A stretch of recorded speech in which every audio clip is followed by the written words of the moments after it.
Corporate పాఠశాలలకు దీటుగా ప్రభుత్వ బడులను అభివృద్ధి చేస్తున్నామని పాలకులు చెబుతుంటారు.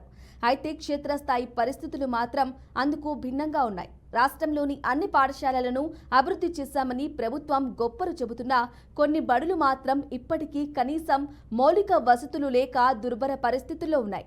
ఈ పరిస్థితి ఉదాహరణే భద్రాద్రి కొత్తగూడెం జిల్లా మనుగురు మండలంలోని గాంధీబొమ్మ సెంటర్లో ఉన్న బాలికల ప్రాథమిక ఉన్నత పాఠశాల.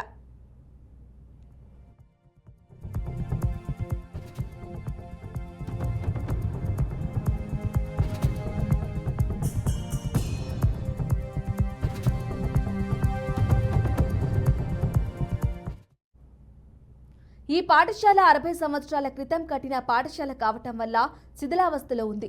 ఆఫీస్ రూమ్ పై కప్పు ఒక్కసారిగా కూలింది. గత వారం రోజులుగా కురుస్తున్న వర్షాల కారణంగా పాఠశాల భవనం పూర్తిగా నానిపోయి ప్రమాదానికి నిలయంగా మారింది.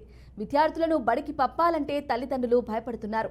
ఈ పాఠశాల గోడల లోపల ఇటుకలన్నీ బయటకు కనిపిస్తూ పెచ్చులుడిపోయి ఎప్పుడు కూలిపోతోందో అనే దుస్థితిలో ఉంది.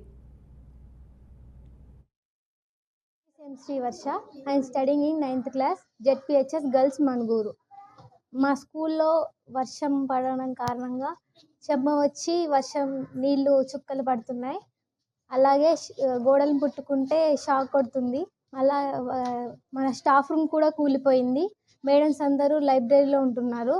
అన్ని క్లాసులు కూడా చెమ్మ వచ్చేసి ఒక క్లాస్లోనే కూర్చుంటున్నాం. కమాండ్ 2 క్లాసెస్ లాగా గవర్నమెంట్ సంధించి మాకు బిల్డింగ్ శాంక్షన్ చేయాలని కోరుకుంటున్నాం. My name is M. Varshini from 9th class, ZPHS Girls Manuguru. నిరంతర వర్షాలు పడడం కారణంగా మా క్లాస్ రూమ్లన్నీ చెమ్మ వస్తున్నాయి. పైన పెచ్చులూడి